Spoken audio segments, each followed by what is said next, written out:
Bom, resumindo a ideia, que nem todos estavam aqui a hora que a gente começou, eu li um ou outro texto desse livro aqui da irmã White, coleção Spalding Maguen. Esse livro, no primeiro, já está traduzido. Ele é um livro bem grosso. Na versão em espanhol tem 600 e poucas páginas. Mas eu comprei no Peru esse livro, mas não ficou muito boa a publicação, ficou muito justo aqui, tá vendo?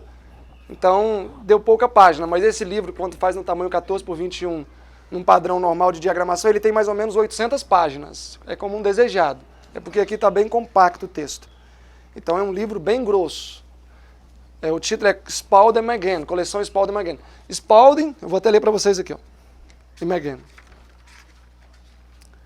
Edward Sunderland, Percy Maguen e Spalding Maguen. E Spalding. Foram 3 grandes líderes na obra de sustento próprio nos dias da irmã White, e eles estiveram à frente da fundação da escola Madison. Então, Spalding Maguen, eu não sei porque a irmã White não se comunicou muito com Edward Sunderland, que era o principal de Madison, mas com esses dois ela se comunicou muito por cartas. Então, esse livro aqui não são escritos de Spalding ou de Maguen, não. São cartas que eles receberam de Ellen White, orientando quanto a obra que eles deveriam levar a cabo na escola de Madison. Então é uma coleção de muitas cartas, tem mais de... esse livro aqui não tem um índice, mas ó, cada tópico desse aqui é uma carta que ela mandou para cada um deles. Ó a quantidade, ó. Isso tudo. Isso. Até aqui. Então ela escreveu inúmeras cartas para esses 2 personagens que eram líderes na obra de sustento próprio. E falando sobre Madison e tudo mais nos dias dela, ela empregou o seguinte termo para obra de sustento próprio: linha irregular. E quando fala irregular, aqui no Brasil, uma coisa irregular, esse carro está meio irregular. Já é uma coisa negativa, mas aqui no sentido simplesmente um trabalho não convencional. Ou plano B, porque a linha regular seria a obra denominacional. Então, por exemplo, aqui tem um texto que diz assim, teve um irmão chamado Schirerman que começou a fazer um trabalho maravilhoso, e ele teve muito sucesso. E aí alguns missionários da igreja, pastores da igreja, foram enviados até esse campo e quiseram assumir o trabalho que ele já tinha feito ali de meses. E aí a irmã White falou para deixá-lo em paz. Ela falou, se esse é o trabalho da linha regular, interferir no trabalho da linha irregular, ela fala, já é tempo então que eu trabalhe também na linha irregular. Falou para eles na época.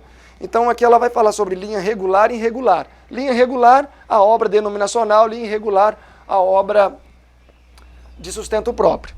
Nós então avançamos depois para ver o estabelecimento da igreja judaica, o plano A, e aí se tem aquela ideia de que, independentemente do comportamento do povo, Deus não rejeita. E existe certa verdade nisso. Deus não rejeita dentro de um período que ele mesmo estabeleceu, um período profético. A nação judaica matou Jesus.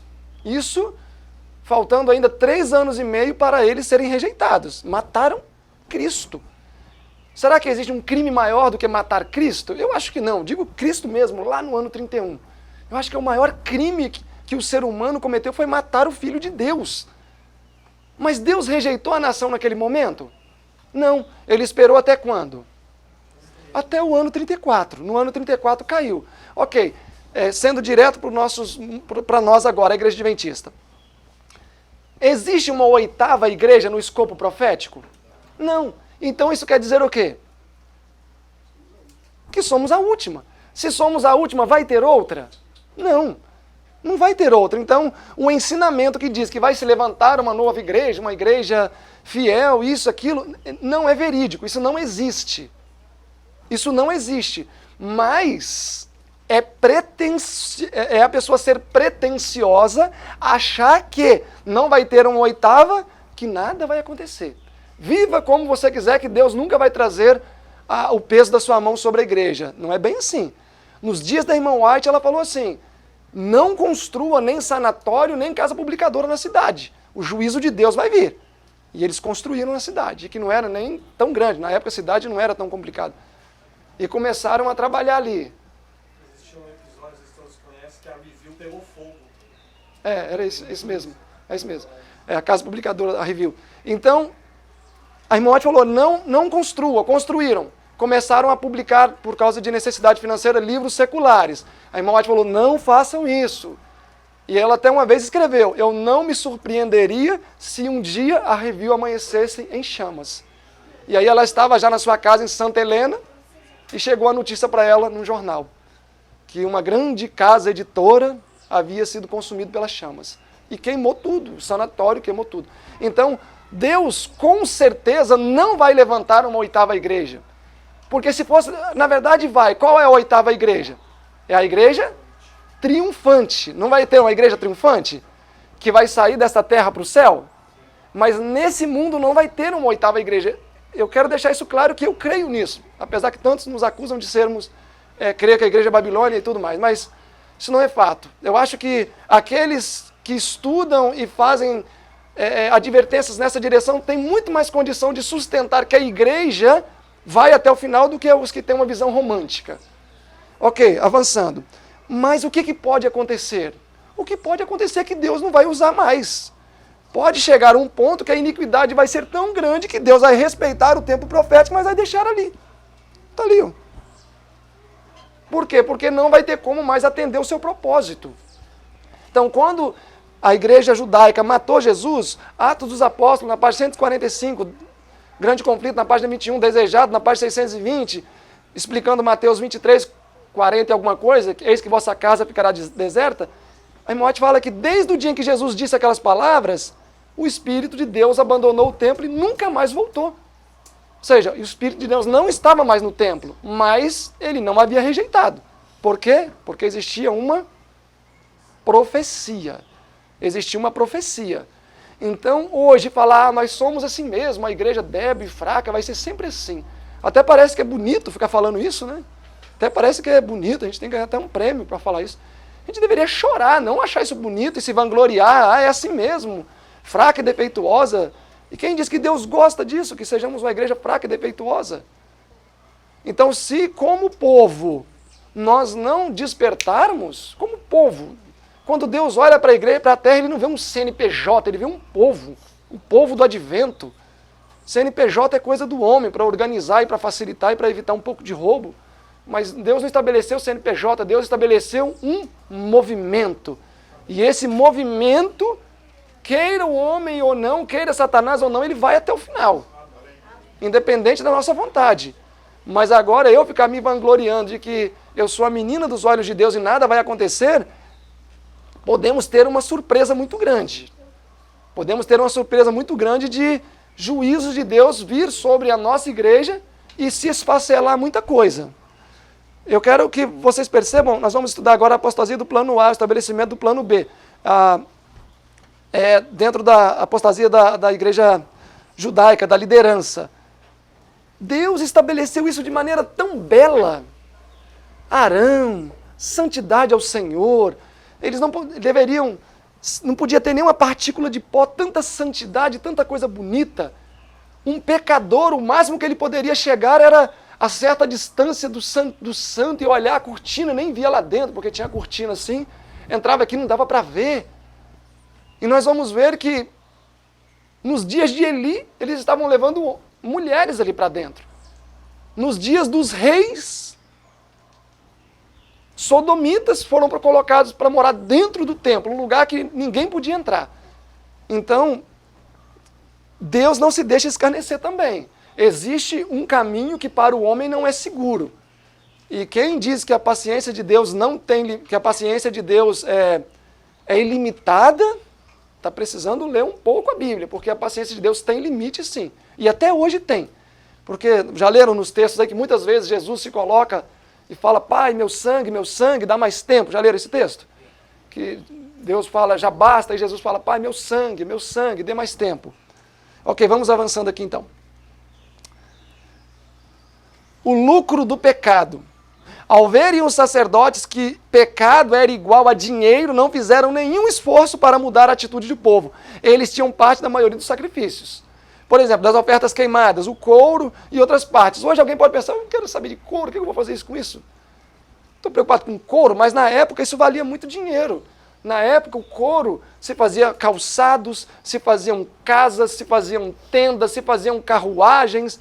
O couro era um artigo de luxo na época. Até hoje é de couro, vai comprar uma Bíblia, capa de couro, é um absurdo. Mas na época o couro era algo que era muito utilizado para registrar as coisas, então era algo muito cobiçado. E o parte do couro era para esses homens. Das ofertas pacíficas, eles também tinham uma parte.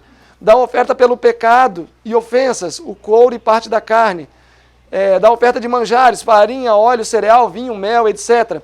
Todas estas eram a parte do dízimo. Ainda tinha o dízimo que se recolhia. Então, tanto que, quando a gente avança para a história, especialmente Flávio Josefo e outros historiadores que comentam daquela época, diz que existiam sacerdotes e sumos sacerdotes que eram podres de ricos, homens que tinham muito, muito dinheiro. E Amós, se referindo a essa classe, diz que muitos viviam em casas de marfim. Bom, não sei nem como que eles faziam uma casa de marfim, mas viviam em casas de marfim, eram homens podres de ricos. Por quê? Por causa dos pecados do povo, que pecavam indiscriminadamente, sacrificavam indiscriminadamente, e imagina um retorno. Joséfo, ele comenta em um período dos reis de Israel que se juntou não sei quantos milhões de pessoas que fizeram sacrifício. E aí ele até faz uns cálculos ali que foi uma quantidade de sacrifícios assim incalculável. Imagina quanto de dinheiro que não se arrecadou numa situação dessa. Então, naqueles dias, quanto mais o povo pecava, interessava aos sacerdotes, porque eles iriam ter uma comissão um pouco mais gorda. Isso é muito triste. E, de fato, isso nós vamos ver, está escrito, não é eu que estou falando, está escrito aqui na Bíblia. Siló, a sede do plano A. Deus de Siló deveria manar vida. Vocês se recordam que quando Josué conquistou Canaã, Siló era a região onde foi estabelecido o centro. O tabernáculo foi erigido em Siló. E as pessoas deveriam ir para lá para oferecer seus sacrifícios e tudo mais. Vida para Israel. Por isso que o termo Siló foi anteriormente usado como um nome para Jesus. O Messias, em Gênesis, né? O Messias devia provir da linhagem real, pois a profecia de Jeová e tal. O cetro não se arredará de Judá, nem o legislador dentre os seus pés, até que venha Siló, que é Jesus, e a ele se congregarão os povos. Então, Siló, onde estava o tabernáculo, era um título de Jesus. Era a semente prometida, Siló, o enviado. Meditação matinal. O Shekinah, a presença visível de Deus, se manifestava no serviço do santuário. Mas no menino de Belém encontrava-se velada a glória ante a qual se curvavam os anjos. Esta inconsciente criancinha era a semente prometida a quem apontava o primeiro altar e tal, construída a porta do Éden. Este era Siló, o doador da paz. Olha que coisa linda. Aonde Israel deveria encontrar paz naqueles dias? Em Siló. Cristo. E aí, para que tudo corroborasse, aonde o altar, onde o tabernáculo foi instituído? Em Siló. Então eles buscavam em Siló Jesus. Siló era o lugar de paz, onde eles iam buscar gozo, alegria. Um ano de perplexidade, 3 vezes por ano eles iam a Siló nas festividades fixas, né? Eram 7 festas, das 7, 3 era obrigatório que todos comparecessem. Então 3 vezes por ano era o refúgio. Eles iam para receber paz. E Siló deveria ser isso para eles. Está aí escrito, Siló. Siló, o que significa? Tranquilidade, repouso, paz. Então, em outras palavras, quando o povo se dirigia 3 vezes por ano nas festividades, fora outros mais devotos que iam em outros momentos, mas 3 vezes por ano eles iam para tranquilidade, repouso e paz. Coisa linda, né? Deveria ser assim pelo menos. Toda a congregação se reunia em Siló, 3 vezes por ano, designadas ocasiões e tal, livre educação. Os pecados de Siló. Em vez de água da vida, paz, tranquilidade, de Siló jorrava o sangue do pecado. Os pecados dos líderes de Siló, as práticas dos administradores de Siló, nós já vamos ler isso aqui. Os quatro principais pecados que assolavam os ministros, que nós vamos ver: o apetite, a avareza, a sensualidade e a arbitrariedade. Nós vamos ver que esses 4 pontos, aqui nos dias de Siló, na experiência dos filhos de Eli, eram evidentes. Vamos olhar aí comigo. 1 Samuel.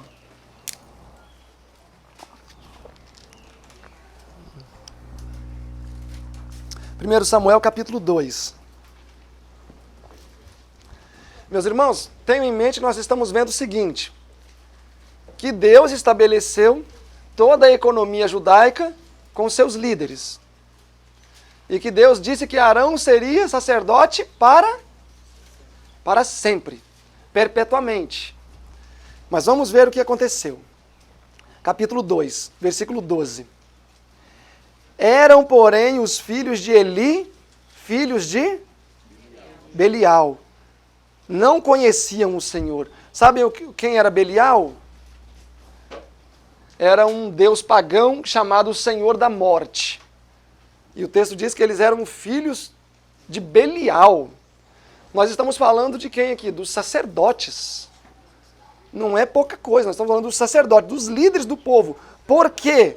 Porquanto a prática daqueles sacerdotes com o povo era que, oferecendo a alguém algum sacrifício, estando-se ainda cozendo a carne, o moço do sacerdote vinha com um garfo de 3 dentes em sua mão. Então nós vamos ver agora apetite e avareza. Apetite e avareza. E enfiava na caldeira, ou na panela, ou no caldeirão, ou na marmita, e tudo quanto o garfo tirava, o sacerdote tomava para si. Assim faziam a todo Israel que ia até Siló.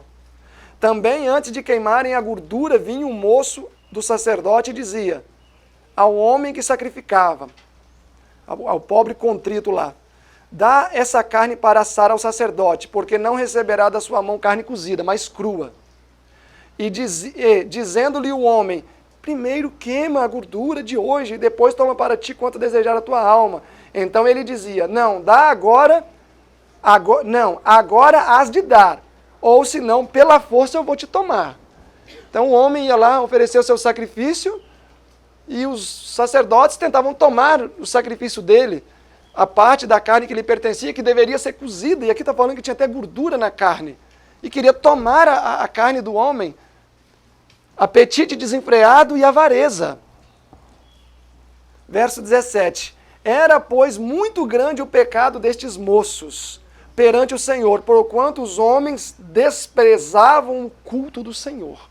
O que começou a acontecer? As pessoas começaram a desprezar o culto do Senhor. Aí hoje talvez alguém pode pensar: por que muitos desprezam o culto do Senhor?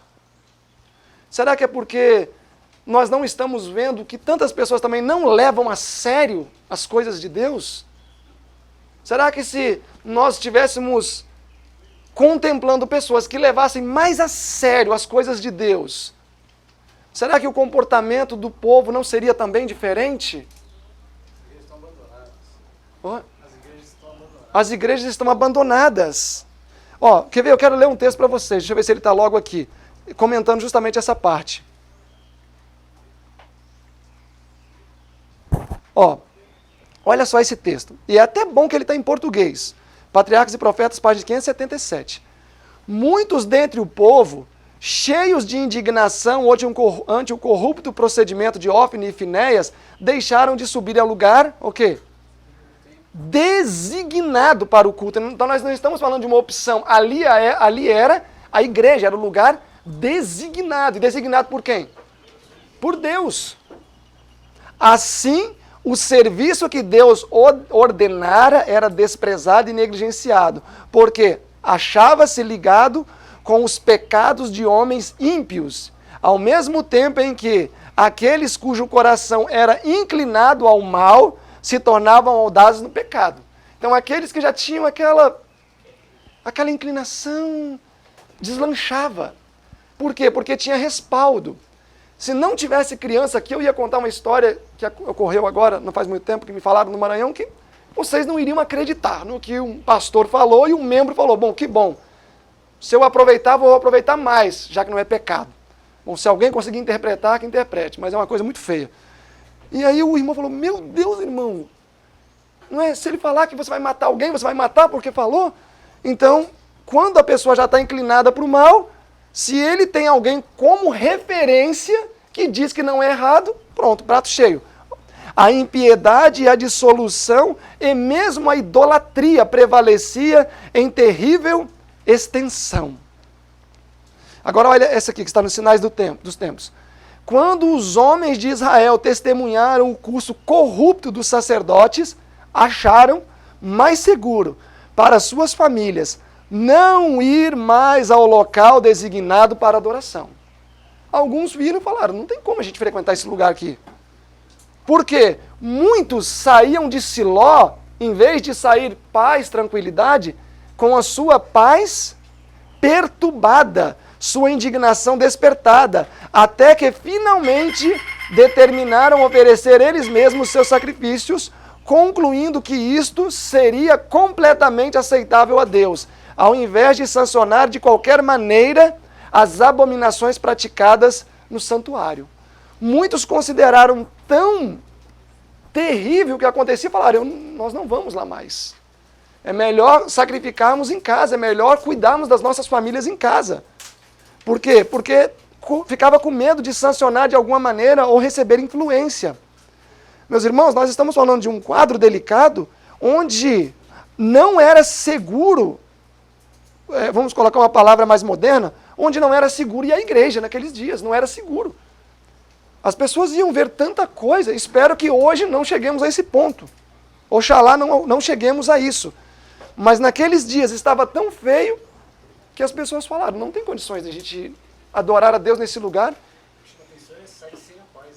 Sair sem paz.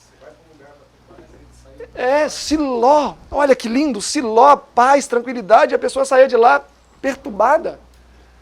E chegou o ponto de achar, não, nós não devemos frequentar mais esse lugar.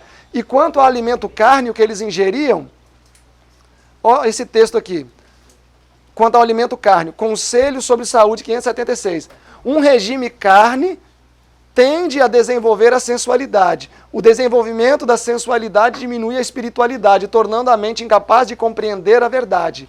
A sensualidade tem extinguido o desejo de santidade e ressecado o vigor espiritual. Então, Deus, sabendo que isso era uma realidade, quando Israel saiu do Egito, o que ele pediu? Que eles se abstessem da carne. Ó, e é bom que não sou eu que estou falando, está escrito, ó, temperança.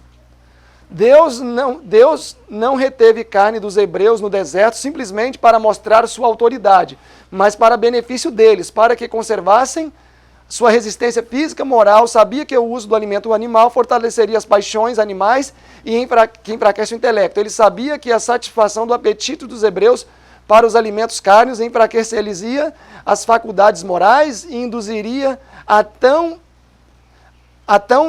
irritável disposição que o grande exército ficaria insubordinado, que perderia um elevado senso de suas obrigações morais e se recusariam a ser controlados pelas sábias leis de Jeová. Então Deus queria evitar isso ao privar o povo do alimento cárneo, que eles seriam insubordinados. Bom, se fôssemos estudar fisiologia, que a carne irrita, a mucosa gástrica, etc., apodrece aqui dentro, poderíamos chegar a alguma coisa também. Mas eles seriam insubordinados, então Deus tirou o alimento cárneo. Por quê? Sensualidade. A sensualidade é o pecado desta época, medicina e salvação. A glutonaria é o pecado prevalecente nesta época, Conselho sobre Regime Alimentar. Existe relação entre sensualidade e glutonaria? Sim. Se uma pessoa é intemperante e irrefreada no comer, isso vai ser evidenciado onde? Na mente sensual. A pessoa que não tem controle de apetite, ela não vai ter controle também em outras coisas. Ela não vai ter limite. Aí, ela aplica isso trazendo para hoje, no Conselho sobre Regime Alimentar, 399. Está escrito aqui. Alguém depois pode falar que eu falei besteira, mas está escrito, então eu só vou ler. Não deem nenhum de nossos pastores o mau exemplo no comer carne. Vivam eles e sua família segundo a luz da reforma de saúde. Não animalizem nossos pastores a sua natureza e nem a natureza dos seus filhos. Os filhos cujos desejos não foram refreados são tentados não somente a condescender com hábitos comuns de intemperança, mas a dar rédeas soltas às suas paixões inferiores e a menosprezar a pureza e a virtude. Conselho sobre regime alimentar, página 402. Podemos nós, possivelmente, ter alguma confiança em um pastor que as mesas em que é servido carne unem-se aos outros em comê-la?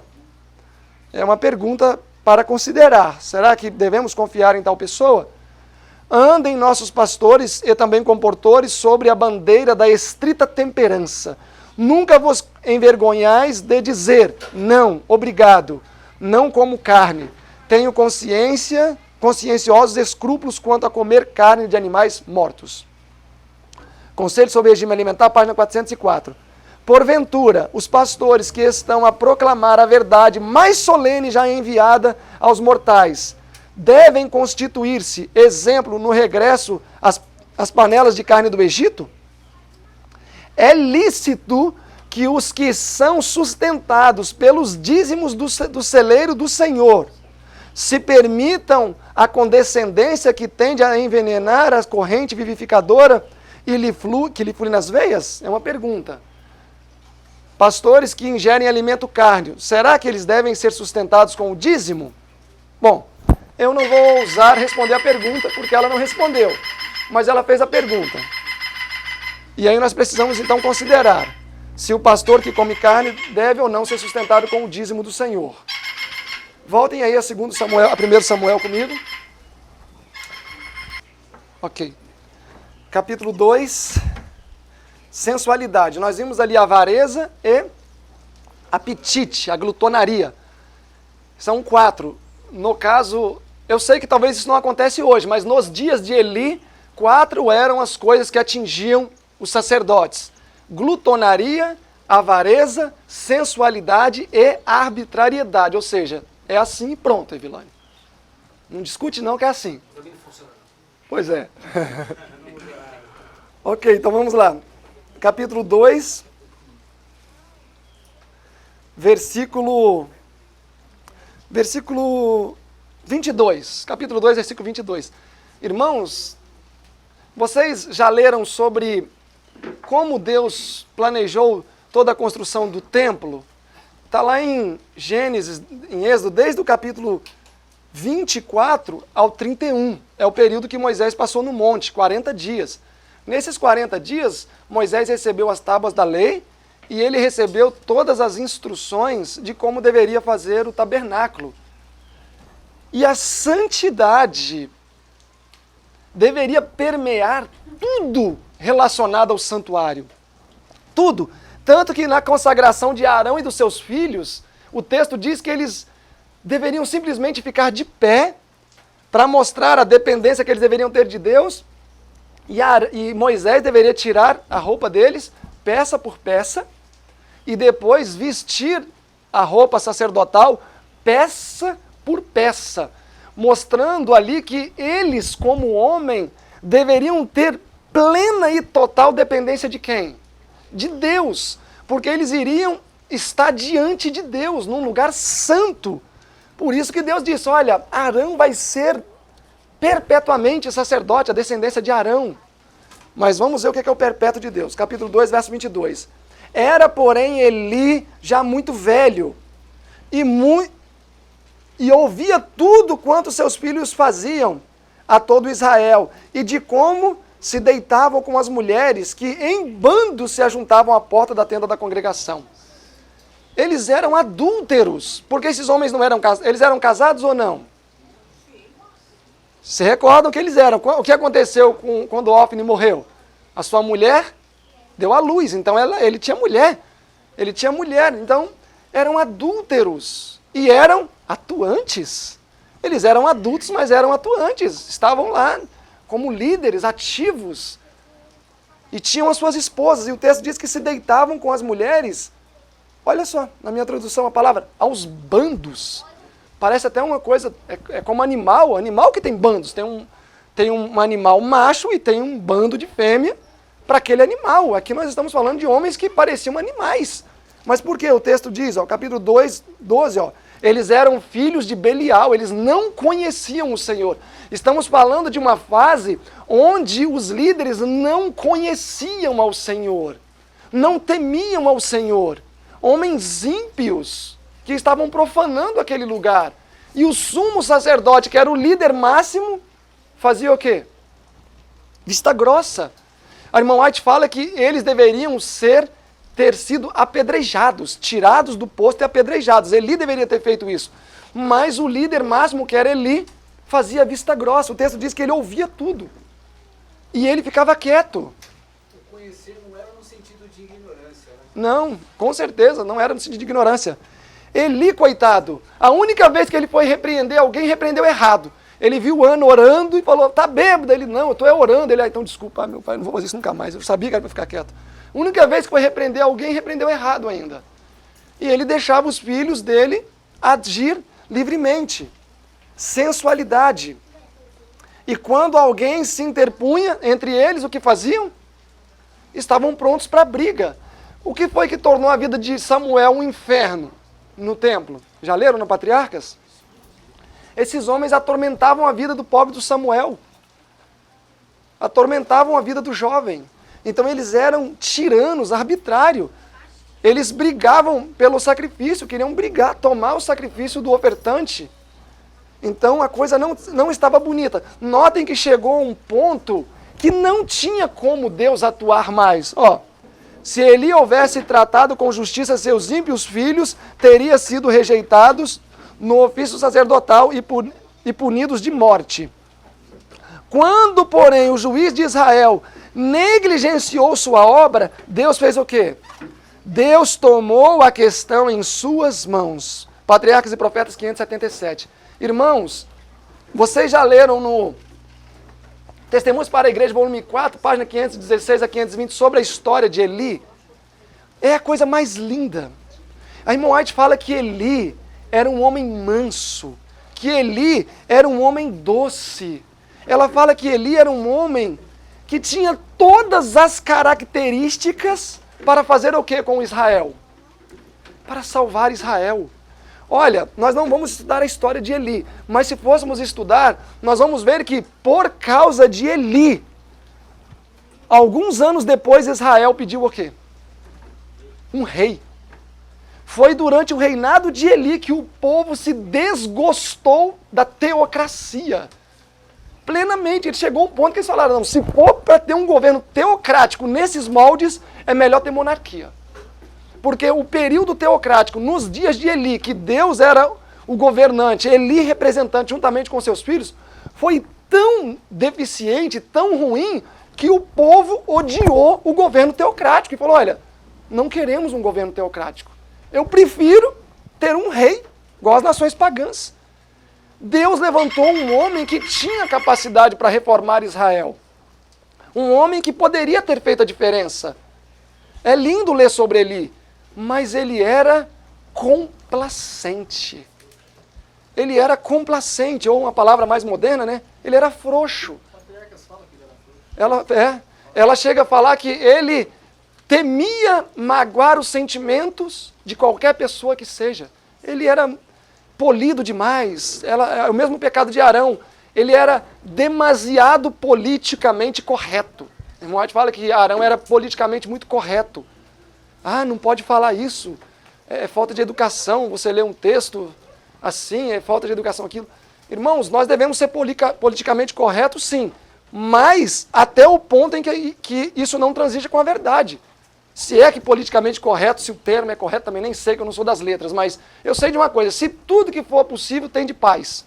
Não, tudo o que esteja em vós tem de paz com todos. Mas mais importa obedecer a Deus que os homens.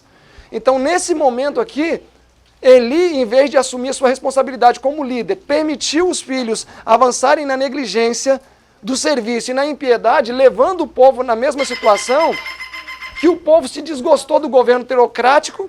Eli saiu de cena, Samuel entrou em cena, mas a corrupção estava tão profunda, e aí o povo já estava tão disperso, porque muitos, como vimos no texto anterior, não ia mais para Siló, que Samuel começou a fazer o quê? A viajar desesperadamente. Enquanto ele estava numa região, problema em outra região, e ele ficava Berseba, Kiriat Jearim, Siló, e começou a rodar, e não conseguiu mais trazer o povo de volta à santidade ao povo, a Deus. E aí o povo então pede um rei. Então justamente nesse período que nós estamos vendo aqui, do período de Eli, foi um período crucial em que as coisas poderiam ter tomado um curso diferente. Mas infelizmente não tomou. Infelizmente não tomou por causa da frouxidão de Eli. Avancem comigo aqui. Só rememorem o que nós vimos agora há pouco, que a exclusividade para o sacerdócio ficou para quem? Para os levitas, mas para a família de Arão. A família de Arão ficou com a exclusividade. Por quanto tempo? Perpetuamente. Quantos anos uma pessoa deveria entrar para o sacerdócio? 25 anos. Tá, olhem comigo aí, capítulo 2 Samuel 2, versículo 27 agora. Perdão, 1 Samuel. 1 Samuel. Capítulo 2, verso 27. 1 Samuel 2, 27. Diz assim: E veio um homem de Deus a Eli e disse-lhe. Só uma pergunta. Quem era esse homem de Deus?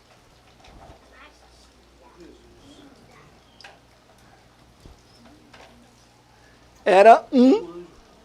Na verdade não era um anjo, era um homem mesmo, mas era um que não era ligado à administração da igreja naquela época. Ou seja, era um homem que veio da linha irregular. Ele não estava envolvido na liderança, porque a liderança era quem ali? Eli, os filhos, os levitas ali. Então Deus pegou alguém de fora. Pegou alguém de fora. Uma outra questão. Jeremias era de linhagem sacerdotal, como todos sabem, de Anatote. Mas ele desenvolveu a função dele? Não. Deus mandou ele para longe, ele pegou a idade, ainda era jovem, e depois Deus falou, agora você vai lá e prega para eles. Ou seja, poucos foram os casos que Deus levantou um profeta de dentro da própria liderança. A maioria das vezes foi de fora. Um dos poucos que estava envolvido, Isaías era um homem que estava bem envolvido, mas Miqueias era homem do campo, Amós, Oséias, e por aí vai um monte. Verso 27. E veio um homem de Deus a Eli e disse-lhe, assim diz o Senhor, não me manifestei, na verdade, a casa do teu pai? Quem é a casa do teu pai aqui? Arão. Estando eles ainda no Egito, na casa de Faraó? Verso 28. E eu o escolhi dentre todas as tribos, por sacerdote, para oferecer sobre o meu altar, para acender o incenso e para trazer o éfode perante mim, e dei a casa do teu pai. Quem é o teu pai? Arão. Estão acompanhando, né? Arão, todas as ofertas queimadas dos filhos de Israel, porque pisastes os meus sacrifícios e a minha oferta de alimento que ordenei na minha morada, e honras a teus filhos mais do que a mim, para vos engordardes do principal de todas as ofertas do meu povo Israel? Portanto, uma conclusão, diz o Senhor Deus de Israel, na verdade tinha falado eu, que a tua casa e a casa do teu pai andariam perpetuamente perante mim. Porém, agora diz o Senhor, longe de mim tal coisa, porque os que me honram, honrarei, porém os que me desprezam, desprezarei. Então Deus falou que eles iriam andar perpetuamente, mas nesse momento o perpetuamente chegou ao fim. 31. Eis que vem dias em que cortarei o teu braço e o braço do teu pai. O teu braço, o braço de quem? De Eli. E o braço do teu pai? Arão.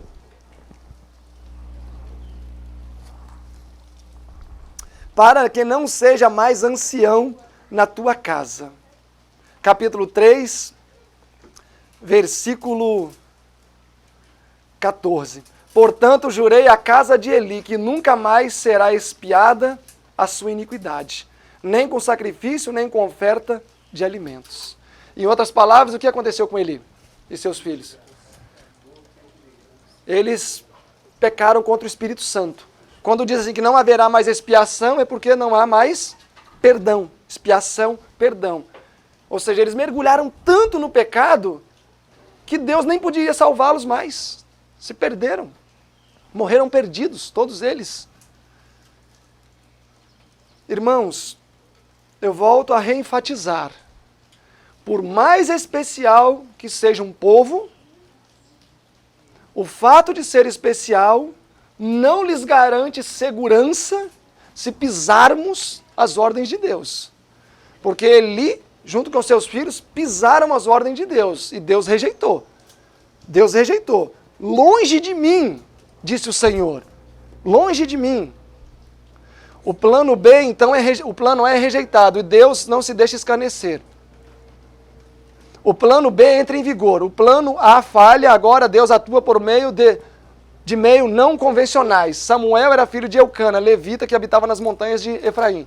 Eucana era levita, mas não era da família de Arão. Samuel começou a atuar com quantos anos? 12 anos.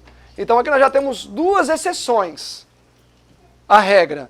A primeira delas, Samuel não era da família de Arão e foi chamado para ser sacerdote. Segundo delas, ele não tinha 25 anos. Ele não tinha 25 anos. Ah, mas eu posso pegar a Bíblia aqui e sustentar.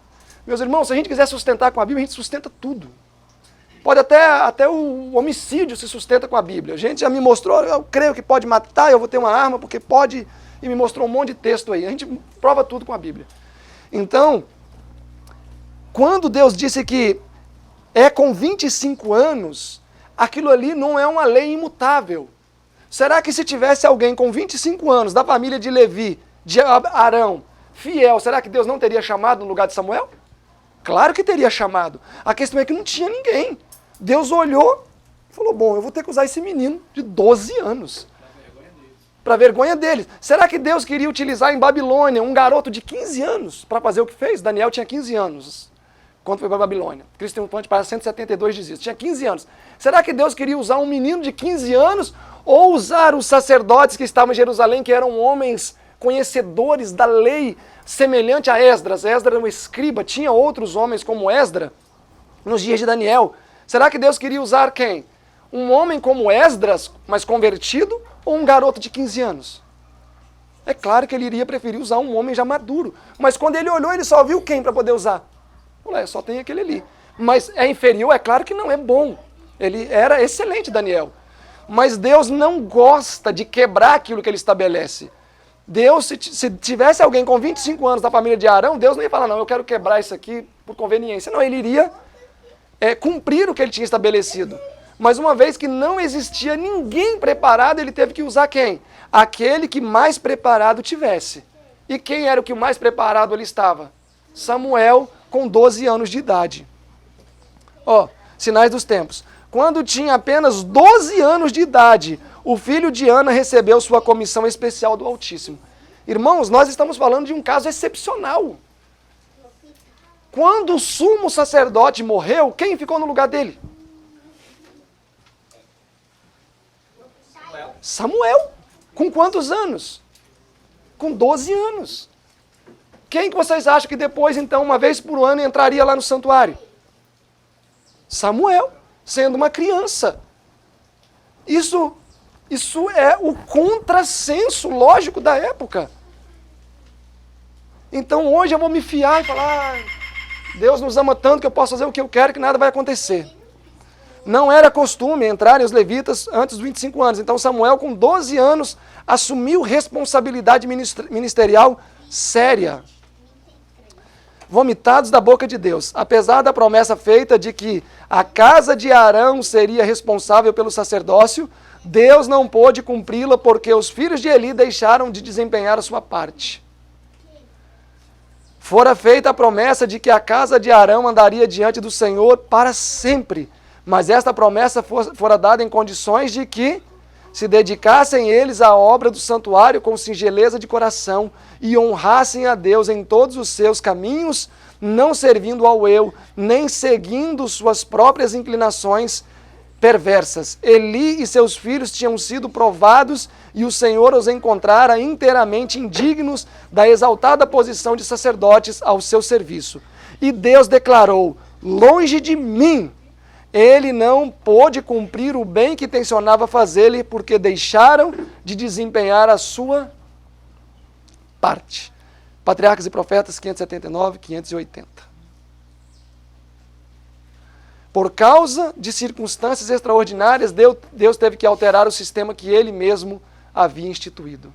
Se nós fôssemos ler lá em Isaías 1, Oséias e Amós capítulo 8, são os 3 lugares que são mais chocantes Deus falando, porque ele usa uma palavra que é um pouco forte. Ele fala que odiava os sacrifícios, os louvores, as reuniões solenes. E quem tinha pedido tudo isso? Ele mesmo. Ele mesmo havia pedido todas essas coisas.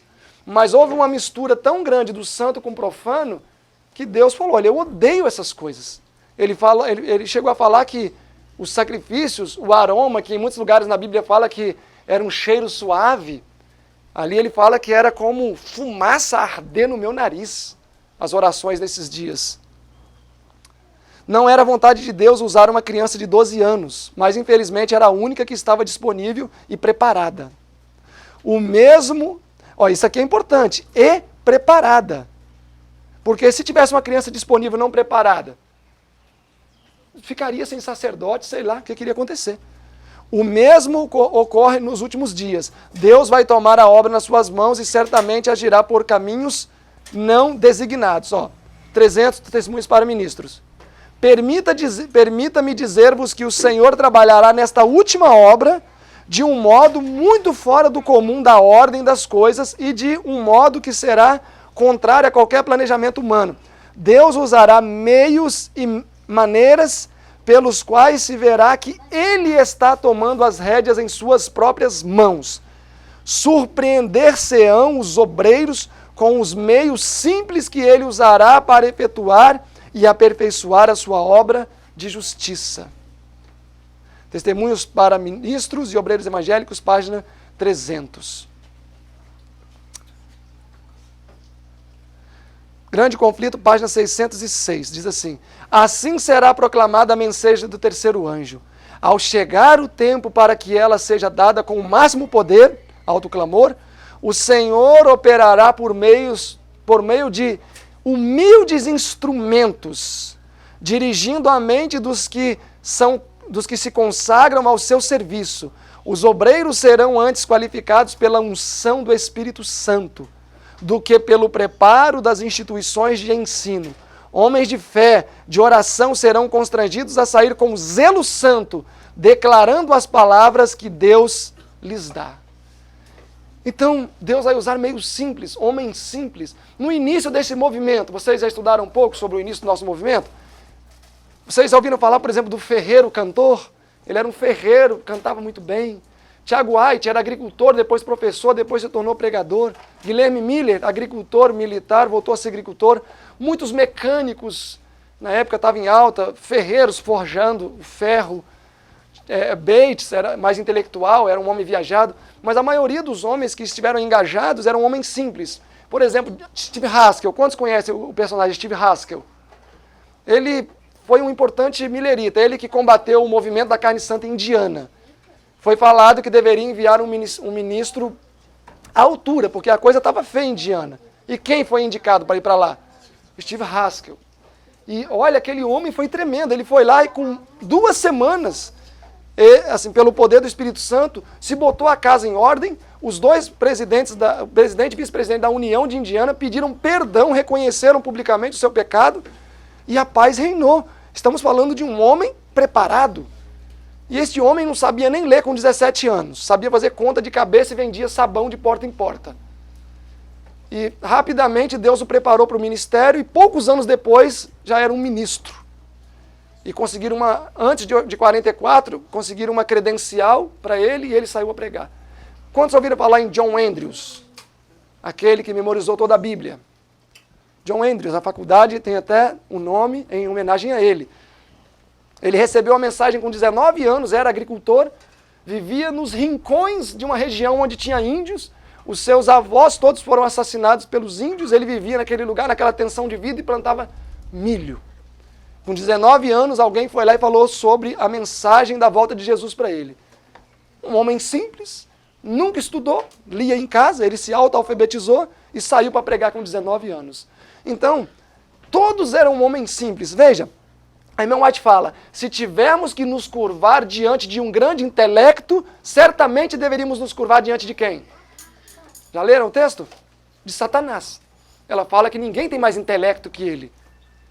Então, meus irmãos, Deus não está limitado a usar pessoas de grande intelecto, grandes formações e os PhDs, isso e aquilo. Deus usa quem tem um coração puro e sincero. Deus não está tão preocupado, Deus é mais preocupado com a qualidade do instrumento que serve do que com aquilo que o instrumento proporciona. Porque um instrumento que tem o coração é sensível à voz do Espírito Santo, Deus pode inspirar na sua mente as palavras. Mas uma pessoa cheia de si, com os seus canudos todos, não precisa de Deus. Então, não é pelo preparo acadêmico, segundo o texto. O grande conflito na página 171 diz assim, na reforma da igreja, ver-se-á o caso que Deus sempre usa o mesmo plano. Passa por alto os grandes entendidos e chama os humildes pescadores. Somos humildes pescadores. Por quê? Deus gosta da ignorância? Não. Qual homem na Bíblia que se entregou a Deus e continuou sendo ignorante? Nenhum. O grande conflito na página 95 diz assim, o estudo das Escrituras expande o intelecto mais do que qualquer outro ramo de saber. Foi assim que John Wycliffe alcançou a grandeza de intelecto que atingiu, através do estudo das Escrituras. Então, se a pessoa é humilde, simples, mas se ela permite que o Espírito Santo a molde, Deus pode usá-la de uma maneira muito mais poderosa do que qualquer outra pessoa. Quantos aqui sabem qual era o nome do sumo sacerdote que veio antes de Caifás? E nós estamos falando do líder máximo da nação judaica.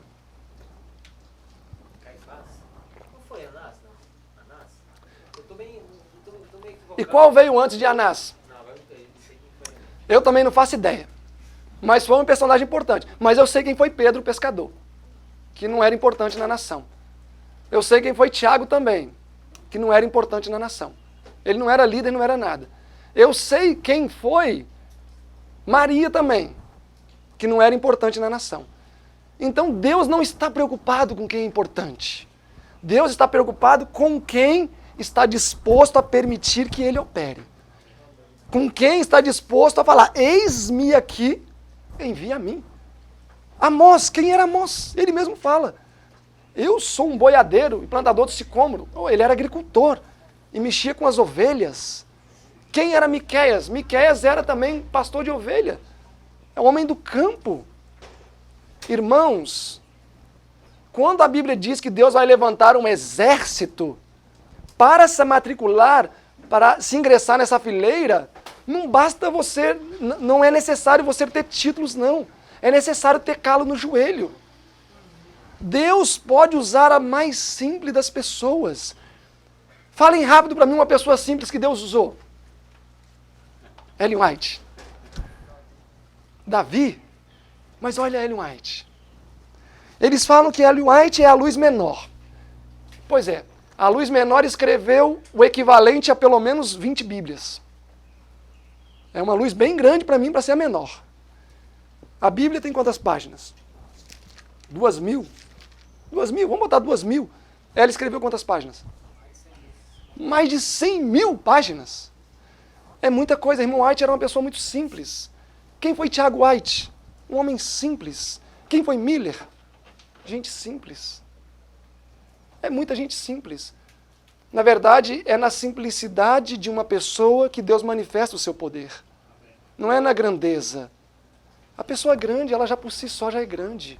Por si só já é evidente. E eu posso falar com toda humildade, na minha própria experiência, que eu sei que eu não sou nada diante desses homens. Mas há 9 anos atrás eu não sabia ler. Hoje eu já leio um pouco melhor. Eu sei que eu ainda gaguejo muito, mas para quem não tem estudo, eu acho que eu melhorei um pouco. Isso em 9 anos.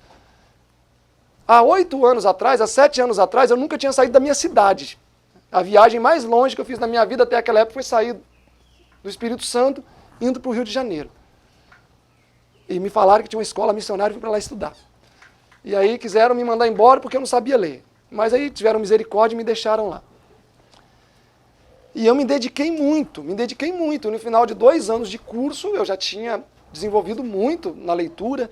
Eu não conhecia nada da Bíblia. Se alguém me perguntasse onde estava Êxodo 20 ou os 10 mandamentos, eu não conhecia nada da Bíblia. Hoje eu sei que eu não conheço. Eu sei que eu tenho muito a aprimorar. Mas uma coisa eu sei. Eu era uma pessoa muito simples e de roça, e se me falassem há 10 anos que eu estaria falando para um grupo de pessoas assim, eu iria rir demais. Porque eu era tão tímido, que eu tinha ostrismo. Vocês sabem o que é ostrismo? Assim, uma pessoa que quando fica em público fica assim. E não sai nada, mal respira. Assim, eu ficava apavorado de ter gente, eu vivia na roça, igual um bicho do mato. Igual um bicho do mato mesmo. Quando eu tinha 5 anos que eu vi o carro a primeira vez, eu pulei no arame, me rasguei todo e peguei um colonial assim que tinha e fui parar em casa. Apavorado, parecia um índio. Então Deus pode transformar a vida de uma pessoa. Deus pode usar um instrumento. Não é a simplicidade do instrumento. É tão triste hoje quando alguém fala, mas essa pessoa aí não sabe nada, não sabe grego, não sabe hebraico, não sabe nem inglês. Gente, quem precisa saber inglês para poder estudar a Bíblia? Até um analfabeto pode falar palavras mais sábias do que qualquer entendido. Sabedoria é diferente de conhecimento. É possível uma pessoa ter conhecimento e não é sábio, mas é impossível um sábio não ter conhecimento. Então uma pessoa pode ser sábia, uma pessoa pode ter conhecimento e não ser sábia. Eu conheci uma vez um velhinho onde eu morava no Espírito Santo, ele era um matuto da roça, mas ele já morreu, mas ele falava tanta coisa interessante que eu fico bobo como ele sabia aquelas coisas, assim. Ele falava umas coisas assim que você passa, nossa, mas eu nunca pensei nisso, de onde esse moço tirou isso? Meus irmãos, sabedoria quem dá é a palavra, a meditação, oração, é Deus que nos dá. E ele procura um exército nesses últimos dias, sabe? Que esteja disposto a fazer a vontade dele. E ele quer pessoas simples. Pessoas simples é mais fácil de lidar. É muito mais fácil. Outro dia uma pessoa chamou um pregador conhecido para pregar na igreja dela, numa determinada cidade, e falou, olha, eu só vou, mas eu não fico na casa de nenhum irmão, não vou almoçar na casa de ninguém também, e quero ficar num hotel, e deu lá as qualificações do hotel que ele queria. Que não era tão simples o hotel também. Ele falou, eu pesquisei, eu sei que na cidade vocês têm tal hotel, eu ficaria lá. Então daria um custozinho, nada aí, só de hotel por uma semana, de alguns R$1.000. Uma pessoa simples não, você chega e fala, olha, não tem lugar, então você joga um colchão aqui, fica aqui mesmo e assim vai. A simplicidade, sem problemas. Então, precisamos buscar essa simplicidade. Olha os mineritas, eles viajavam a pé. Tiago White, quando muita sorte, ele pegava o cavalo do vizinho para fazer as viagens dele. Até, coitado, que ele quase matou o cavalo do homem, que ele viajou muito na neve, o cavalo se constipou e nunca mais recuperou. Aí ele perdeu o cavalo também. E aí agora ele viajava só a pé até ele conseguir um cavalo. Um cavalo. Pobreza. Teve um dia, a irmã White tinha 30 centavos ou 20, e com esse dinheiro ela iria comprar 2 pedaços de pano para fazer 2 manguinhas, que não dava para fazer tudo, para fazer 2 manguinhas para o menino ou comprar 1 litro de leite. E aí ela preferiu comprar as manguinhas, se não me falha a memória. Pobreza, eles lidavam com dificuldade. Quando Urias Smith, ainda garoto, foi trabalhar no início da Review, ele mais outras, ou 9 pessoas, trabalharam muitos anos sem dinheiro, sem salário.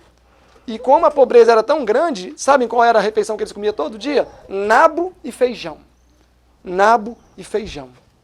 Era todo dia, almoço, janta, de jejum. Almoço, janta, nabo e feijão, porque não tinha dinheiro e foram anos trabalhando assim. E hoje em dia, tantos recursos, tanto luxo, tanto dinheiro, tanto conforto. E aí, em vez de o povo ter mais, em vez de aqueles que desfrutam disso têm mais condições de apresentar um alimento substancial para o povo, tem efeito contrário. Às vezes eu penso que, eu não sei se é um pensamento errado, mas quando nós olhamos quadro de dificuldade, perseguição e escassez, comumente o comportamento daqueles que professam ser seguidores da cruz muda também.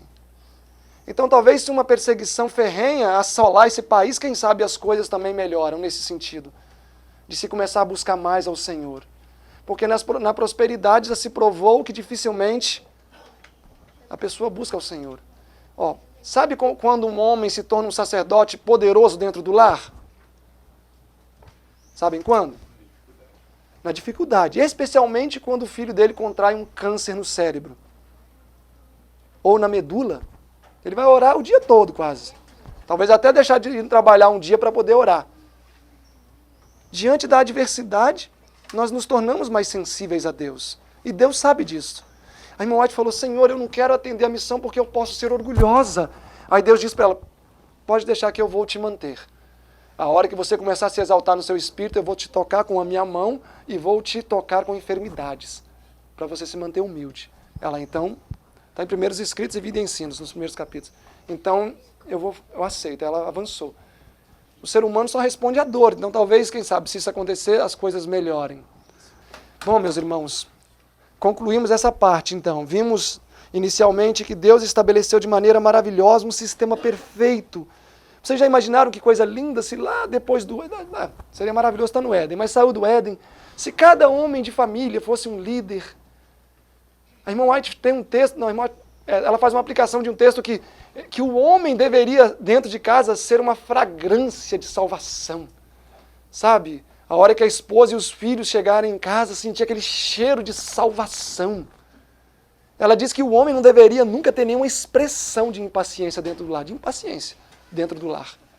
Que isso mancha o caráter de quem? De Cristo. Porque o homem representa quem dentro do lar?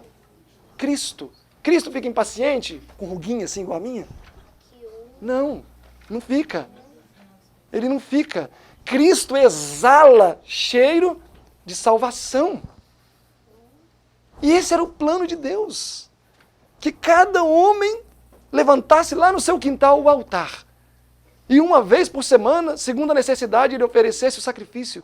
E a esposa olharia para ele e falaria, cheia de amor, ele é o meu sacerdote.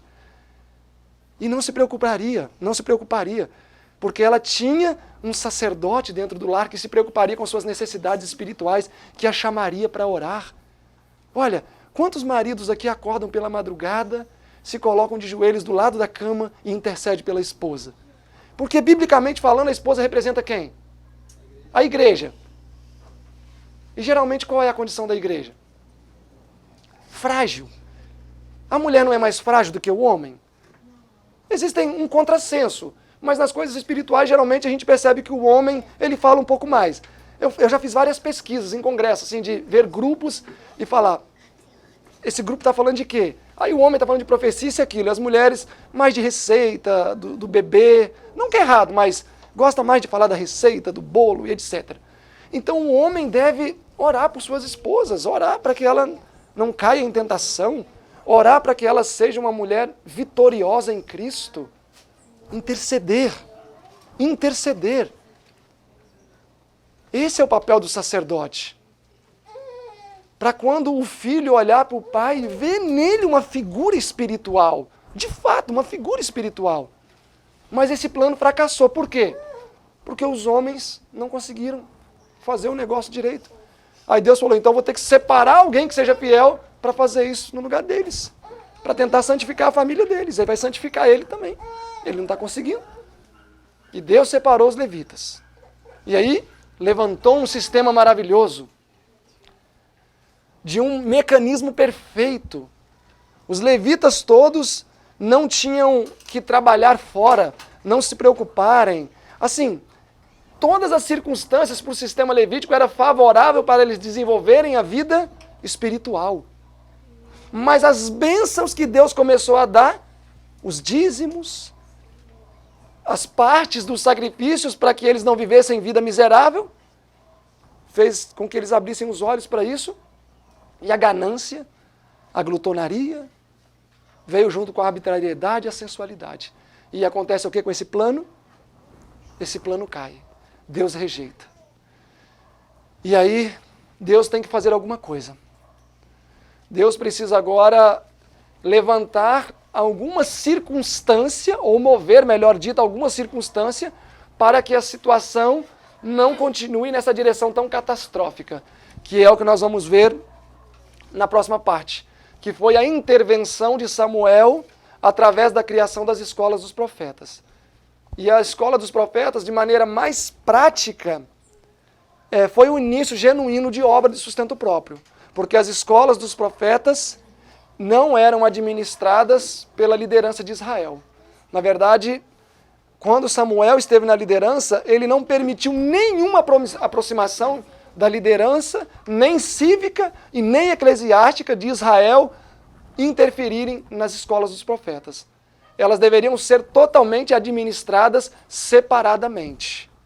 E isso aconteceu nos dias de Elias e também nos dias de Eliseu, que é o que vamos estudar daqui a pouco.